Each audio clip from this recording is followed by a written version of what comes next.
quand la jalousie conduit à la cybercriminalité.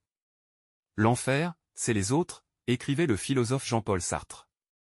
Dans notre ère hyperconnectée, ces mots résonnent de façon troublante, rappelant que la diffusion non consentie de contenus intimes reste une atteinte grave à la vie privée. Les réseaux sociaux et la communication instantanée exposent désormais notre vie privée à un risque nouveau.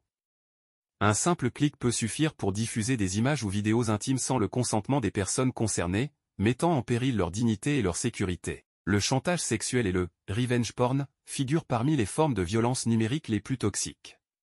Cette réalité peut toucher chacun d'entre nous et souligne la nécessité d'une prise de conscience collective. La frontière entre vie publique et vie privée s'efface, rendant essentiel un débat sur les conséquences de cette situation et sur les stratégies de prévention et de protection face à ce fléau moderne. Pour mieux comprendre l'importance de ce sujet, nous vous invitons à explorer le récit suivant. Dame RAS, en pleine tranquillité dans la ville d'Abidjan, se retrouve brutalement confrontée à une situation angoissante. En effet, elle reçoit d'un compte anonyme des images intimes d'elle. Elle se souvient avoir partagé ces images intimes avec son ex-copain Kabé dont elle a fait la connaissance il y a quelques mois via les réseaux sociaux. La relation battait son plein dans les débuts, puis, au fil du temps, certaines incompréhensions ont poussé Dame RAS à y mettre un terme. Quelques minutes après ce premier message, RAS reçoit d'autres menaces, incluant des captures d'écran de ses photos sur un site internet lié à la prostitution. Ce harcèlement ne vise pas seulement à l'humilier, mais à détruire son image et sa réputation.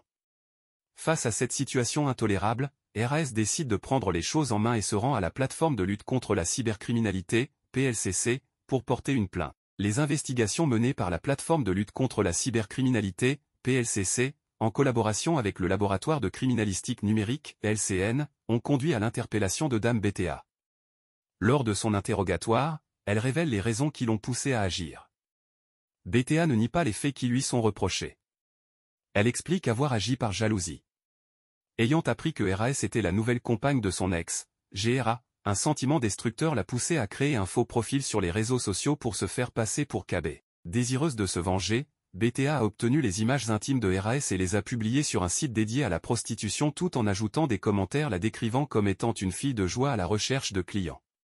Pour conclure, Dame BTA a été conduite au parquet pour détention illégale de données à caractère personnel, publication et menace de publication de données à caractère personnel, injure et diffamation au moyen d'un système d'information.